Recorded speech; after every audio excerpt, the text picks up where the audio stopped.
Hello guys, आप सबका हमारे चैनल वन रीजन साइंस में स्वागत है। आज से हम केमिस्ट्री की एक नई सीरीज स्टार्ट कर रहे हैं जिसका नाम है क्विक केमिस्ट्री। एक्चुअली सीरीज को लाने का मेन मकसद क्या था कि हम आप तक ऐसे टॉपिक्स को डायरेक्ट पहुंचाएं जो स्टूडेंट्स के लिए समझने में थोड़े डिफिकल्ट होते हैं, लेकिन एग्जामिनर के वो टॉपिक्स फेवरेट होते हैं। तो ऐसे टॉपिक्स के जरिए हम ना सिर्फ इन टॉपिक्स में अपना इंटरेस्ट गेन करेंगे बल्कि हम मार्क्स भी गेन करेंगे। और ये टॉपिक्स ना सिर्फ कॉम्पिटिटिव एग्जाम्स के लिए बहुत इंपॉर्टेंट है, साथ ही ये जनरल एग्जाम्स जैसे बीएससी, एमएससी या जनरल एंट्रेंस एग्जाम्स जो भी होती है उनके पॉइंट ऑफ व्यू से भी बहुत ज्यादा इंपॉर्टेंट है। तो इन टॉपिक्स में हम छोटे से टाइम के अंदर एक डायरेक्ट क्वेश्चन जहां से पुटअप होते हैं उनको हम डायरेक्टली कवर करेंगे और इस तरीके से हम कम टाइम कंज्यूम करके डायरेक्टली बेस्ट तैयारी हम हर किसी भी एग्जाम के लिए कर पाएंगे। तो आज का टॉपिक हमारा है हाइब्रिडाइजेशन। हाइब्रिडाइजेशन मतलब संकरण। तो मेनली इस टॉपिक में से बहुत सारी चीजें पूछी जाती है, लेकिन सबसे ज्यादा एग्जाम्स में पूछा जाता है वो होता है किसी भी हमारे पास कोई कंपाउंड है उसका हाइब्रिडाइजेशन निकालना, और उसके अंदर की लॉन पेयर्स कितने हैं, बॉन्ड पेयर्स कितने हैं, उसकी शेप कितनी कैसी है या फिर उसकी ज्योमेट्री कैसी है। तो सिर्फ हम एक फॉर्मूले से उसकी shape, geometry, lawn pairs, bond pairs ये सारे हम इस एक फॉर्मूले से निकालेंगे।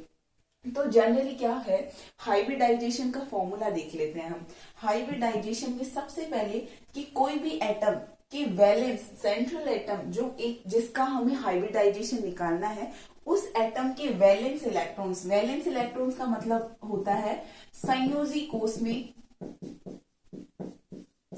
कोष में जो इलेक्ट्रॉन्स है या जो बाहरी कोष में जो इलेक्ट्रॉन्स है। जैसे फॉर एग्जांपल मैं बताती हूँ, ये हमारा कोई ऑक्सीजन एटम है, तो ऑक्सीजन का परमाणु क्रमांक क्या होता है या एटॉमिक नंबर अगर हम बात करें ऑक्सीजन की तो एटॉमिक नंबर 8 होता है। लेकिन इलेक्ट्रॉनिक कॉन्फ़िगरेशन की बात करते हैं तो ये होता है 1s2, 2s2, 2p4।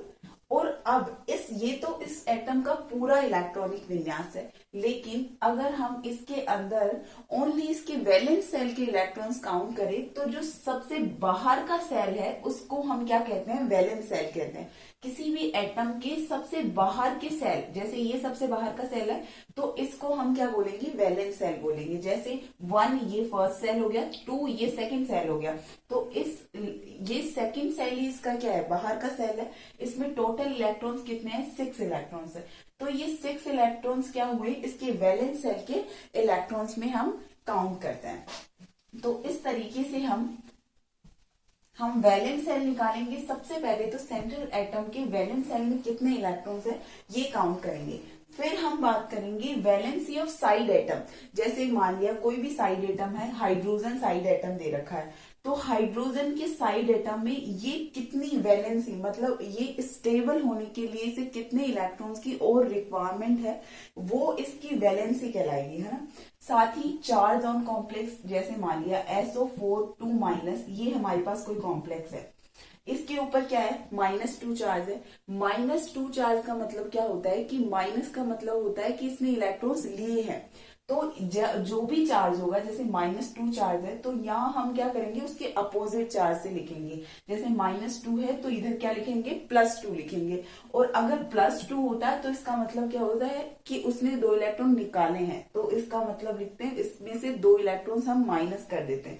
और फिर उसके बाद में इन सबको हम 2 से डिवाइड कर देंगे और साथ ही जो साइड एटम्स है उनको हम जोड़ लेंगे। इस तरीके से हम हाइब्रिडाइजेशन निकालते हैं। जैसे और साथ में जो इतना सा पोर्शन है, इस वाले एटम का इतना सा पोर्शन है, वो क्या बताता है कि उस जो सेंट्रल एटम है उसमें लोन पेयर या अयुग्मित इलेक्ट्रॉन कितने हैं, और ये बताता है कि बॉन्ड पेयर कितने हैं उसके अंदर, या बंद इलेक्ट्रॉन कितने हैं, बंद उसके अंदर कितने हैं। जैसे हम एग्जाम्पल लेके देख लेते हैं। हम एग्जाम्पल लेते हैं वाटर का। H2O ये है। तो हम सबसे पहले तो इसमें देखेंगे कि सेंट्रल एटम केंद्रीय परमाणु कौन सा है। तो हमें मान लिया कि जो भी सबसे कम होता है या जिसकी नंबर सबसे कम होते हैं वो हमें क्या कहलाता है, सेंट्रल एटम कहलाता है। और मोस्टली तो दिया हुआ होता है कि इसमें H2O या ऑक्सीजन परमाणु का क्या निकालो, हाइब्रिडाइजेशन निकालो। तो हमें ऑक्सीजन का हाइब्रिडाइजेशन निकालना है। तो ऑक्सीजन का क्या करना है, सेंट्रल वैलेंस इलेक्ट्रॉन देखने हैं।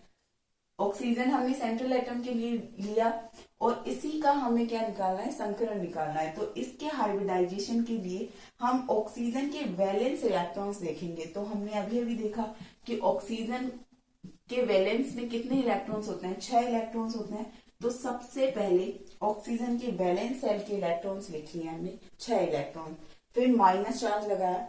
अब देखेंगे valency of side atom. Side atom क्या है हमारे पास, हाइड्रोजन साइड एटम है।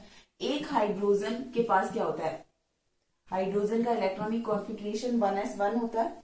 तो इस s में अधिकतम 2 इलेक्ट्रॉन्स भरे जा सकते हैं। जैसे ही 2 इलेक्ट्रॉन भरेंगे ये हाइड्रोजन क्या हो जाएगा, स्टेबल हो जाएगा। तो इसके कितने की रिक्वायरमेंट है, 1 इलेक्ट्रॉन की और रिक्वायरमेंट है। तो इसकी वैलेंसी क्या हुई, 1 हुई। तो 1 हाइड्रोजन के लिए हमें 1 इलेक्ट्रॉन चाहिए। तो 2 हाइड्रोजन के लिए कितने इलेक्ट्रॉन्स चाहिए, 2 इलेक्ट्रॉन्स। तो 2 electron, side valency of side atoms क्या होगी, 2 होगी। फिर चार्ज देखते हैं। तो इस कॉम्प्लेक्स पर या इस कंपाउंड पर किसी तरीके का कोई चार्ज नहीं है, तो हम चार्ज को रहने देंगे। फिर इसको क्या करेंगे, 2 से डिवाइड कर देंगे। डिवाइड करने के बाद क्या लिखा हुआ है, नंबर ऑफ साइड एटम्स। कितने साइड एटम्स लगे हुए हैं ऑक्सीजन के साथ, 2 हाइड्रोजन लगे हुए हैं। तो इसको जोड़ देंगे। तो देखेंगे अब कि 6 में से 2 सब्सट्रैक्ट करेंगे तो 4 बचेगा प्लस 2। तो इसको डिवाइड करने पर 2 प्लस 2 क्या हो गया, 4 हो गया। अब हमारे पास क्या है, 4 आए। तो 4 में क्या होता है, सबसे पहले हम S को निकालेंगे और फिर S के पास, P के पास कितने ऑर्बिटल्स होते हैं, 3 होते हैं, P P P। तो 1 एक S का हो गया और 3 क्या हो गए, P के हो गए। तो इनको जोड़ के क्या हाइब्रिडाइजेशन हो गया, sp3 हाइब्रिडाइजेशन हो गया। मतलब H2O मॉलिक्यूल में ऑक्सीजन का अगर हमें संकरण पता करना हो तो क्या हो गया, sp3 हाइब्रिडाइजेशन हो गया। अब हमें संकरण तो पता चल गया। अब हम क्या करेंगे, इसकी ज्योमेट्री निकालेंगे। तो जब ज्योमेट्री और शेप में क्या डिफरेंस होता है ये देख लो। ज्योमेट्री और शेप, अगर हमें किसी मॉलिक्यूल के ज्योमेट्री निकालने को बोल रहा है तो उसका मतलब है कि हमें लोन पेयर्स को कंसीडर करना है। लोन पेयर्स को कंसीडर करना है मतलब उसके अयुग्मित इलेक्ट्रॉन्स को भी उस ज्योमेट्री में कंसीडर करना है। शेप का मतलब क्या होता है कि लोन पेयर्स को कंसीडर नहीं करना है। अब हमें यही देखना है कि लोन पेयर्स हमने कैसे पता किए। ये जो है इसके इसको इतने से पोर्शन को सोल्व करने पर जो आते हैं वो लोन पेयर्स होते हैं। जैसे इस पोर्शन को सोल्व करने पर हमारे पास क्या है, 2। मतलब इसके पास क्या है, ऑक्सीजन एटम के पास 2 लोन पेयर्स हैं। जैसे हम लिखते हैं यहाँ ऑक्सीजन के पास 2 लोन पेयर्स लिख दिए। फिर उसके बाद ये 2 क्या है, साइड एटम्स है, एक हाइड्रोजन एक हाइड्रोजन।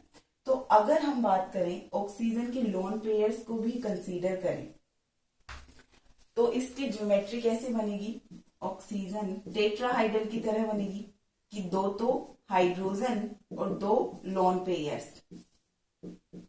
तो ये टेट्राहाइड्रल ज्योमेट्री हो गई। लेकिन अगर हम क्या करें, लोन पेयर्स को कंसीडर नहीं करें तो ये ज्योमेट्री कैसी होगी।